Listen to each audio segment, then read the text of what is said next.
What an incredible honor to be here tonight. 16 years in, John mentioned. I've been at iMentor 12 of them.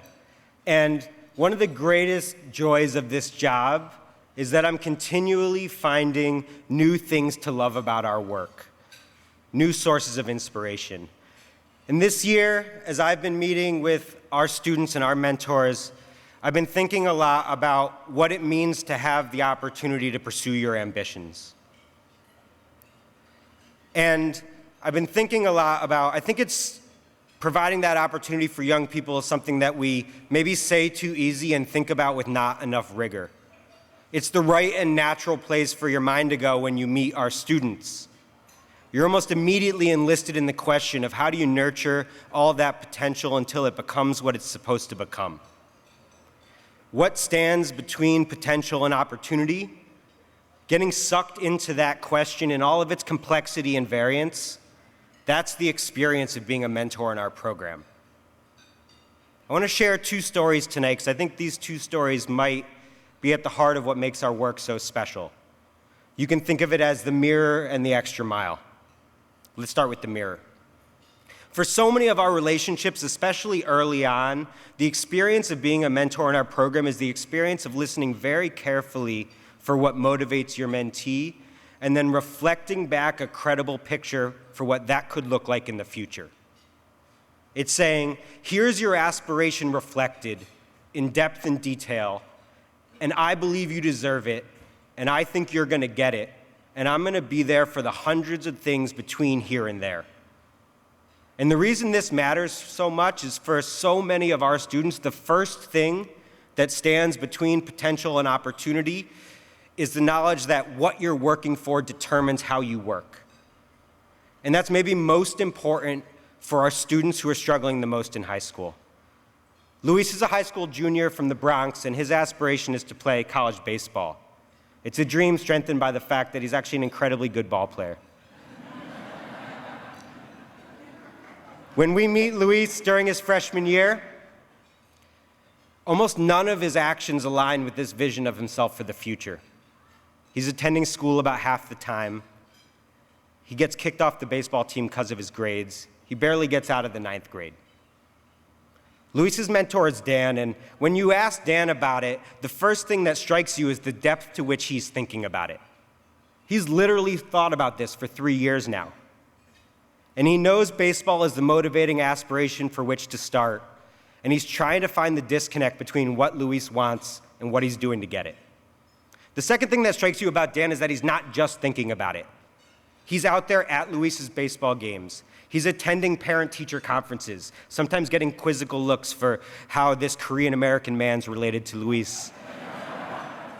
He's meeting with Luis's baseball coach, trying to get a real idea of his prospects for playing college ball. He's created this incredibly elaborate plan for this year that has both goals and incentives for baseball, for how Luis is showing up in school, and for researching potential colleges. Luis is an improving student, not where he needs to be yet, but a lot better than he was freshman year. And when you ask Luis about what changed, when I asked him, what he said was, it was kind of crazy when Dan asked me to go to parent-teacher conferences. That showed me something. And then he called me the next day after he learned about my grades, and he wasn't happy. He had a lot of suggestions. But then the thing that Dan said that nobody else had ever said was, if I could be that good at something, if I could be that good at baseball, then I could be that good at anything, that I could do it also in school. And I believed him, and so I started.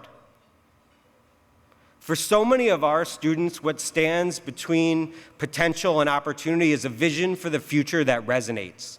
And one of the things that I'm incredibly proud of and thankful about our work this year is that it's not only Luis that has this kind of support, it's every other student in his school. At iMentor partner schools, this kind of support, it's not the exception, it's the rule. So Luis is one story I've been thinking about, and the second story I've been thinking about is about a young woman named Nancy. This is about what happens later after a lot of things have been accomplished. And Nancy's story reminds us that igniting these ambitions in our mentees is not enough. that it's required but insufficient. Nancy's story reminds us that right on the threshold between potential and opportunity, we've got to be ready to go the extra mile. Nancy grew up in Haiti. She walked out of her house that January in 2010 to find most of the other houses on her street had collapsed. Nancy survived and her family survived, but the earthquake and its aftermath changed her parents' mind about sending their daughters to the US. And so Nancy and her sister arrived here that winter to live with another sister, 12 years older, that they barely knew, who was studying to be a nurse in Queens. Nancy showed up as a 7th grader who didn't speak a word of English. She was still dealing with the trauma of an earthquake that came back to her when the subway rumbled the platform beneath her feet. A year after she got here, she spoke English. 5 years later, when she graduated high school, she graduated valedictorian. It's a stunning accomplishment.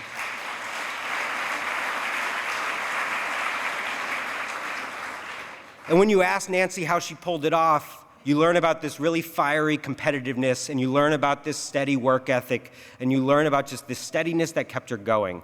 And when you ask her how she pulled it off, what she says is, eventually, I learned that I could be as successful here as I was in Haiti. Nancy's mentor is Mary Ma. Mary grew up in China and came here for college. Now she works at Citi. And early on in the relationship, Mary did all the things that our incredible mentors do. She developed a really close bond with Nancy. She kept her calm when things got stressful. She organized and managed the college process. Nancy was a model student. Mary was a model mentor. And to an extent, it worked. Nancy got into all of her top choice colleges. And this is the point in the story where we want to feel like all the other pieces are going to fall into place, that our education system is going to do right by Nancy's potential. But it doesn't. What stood between Nancy and her dream college was the fact that she couldn't afford to attend. When you talk to her about it, she breaks it down for you line by line. The $12,000 she got for her Dean's List scholarship, the $5,000 she got for federal financial aid, what she doesn't get from the New York State tuition assistance program because her parents are in Haiti, all the rest that's left to be paid, $20,000 a year. That's not an option. And you got to ask yourself, who's the person at this point in Nancy's trajectory, after everything she's accomplished, after everything that she's gone through, who says, stop, this situation is not acceptable? Who's the person for Nancy that says, that $20,000 is not going to stand between you and the college you deserve until we exhaust every option? Who says, I'm going to be the one to exhaust those options with you? For Nancy, it was her mentor, Mary. They researched 10 potential scholarships. Mary contacted every college where Nancy got accepted. She spent 4 to 5 times a week on the phone with deans and administrators trying to pull out every stop. At the same time, she made sure that Nancy had her deposit down at SUNY Potsdam, a state school, in case it didn't work. And for weeks, it looked like it wouldn't. They got a lot of no's. But 2 days before the commitment for the state school, the dean of admissions from Wheaton College called, and Nancy's appeal had been accepted, and she got in with a full ride, no loans, and she's on that college campus tonight.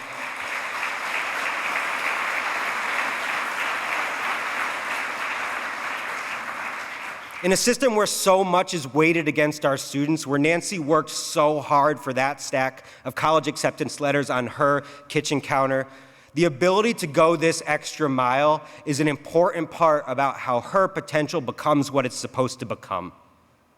It's the effort we owe her talent. In a world where talent is equally distributed but opportunity is not, it's our responsibility not to let her down. Here's what you've got to remember. Nothing about potential promises opportunity. Nothing about talent ensures it. We've got to fight for it.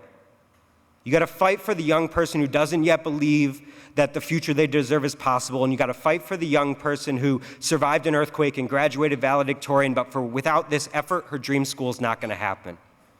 You need the mirror and the extra mile. The doors of opportunity do not swing out for our students. We've got to fight for them. The thing that I am so proud about this year is the degree to which our mentors understand this. And they don't just understand this, they have the courage to do something about it, the courage to move from thought to action. Not a couple of them, over 5,000 this year. And the example that they set when they're fighting for their mentee, that inspires the people in their lives, their friends and family and coworkers. And then they think about doing this too. That's how 5,000 mentors becomes 10,000 mentors. That's how this thing that John Griffin started 16 years ago becomes bigger than any of us ever could imagine. The example our mentors set when they're fighting for their mentee is the beacon that pulls other folks across that line, from thought to action. And that's a major difference. It's the difference between reading something in the op-ed and talking about it with your friends and getting on the subway to the Bronx once a month to sit in a sweaty high school cafeteria with 200 other people face to face with a 16-year-old trying to develop a relationship. It's a big difference.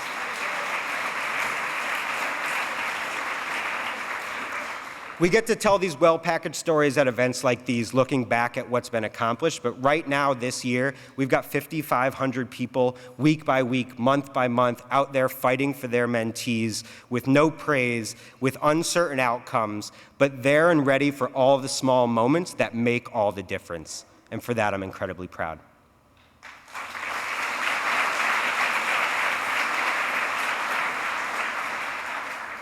We get the privilege to do this work because of the people in this room. You're our first believers in our home team advantage, and we couldn't do what we do without you. We've got a lot of work to do getting this program to more students in more cities. We got a lot of work to do making sure that these relationships are as transformative as they need to be for our students. From all of us at iMentor, 10,000 mentors and mentees, 110 staff members, 16 partner schools, 10 partner organizations around the country, thank you for giving us the privilege to do this work. We are so fired up about the year ahead, and we're going to go out and try to make you proud. Thank you.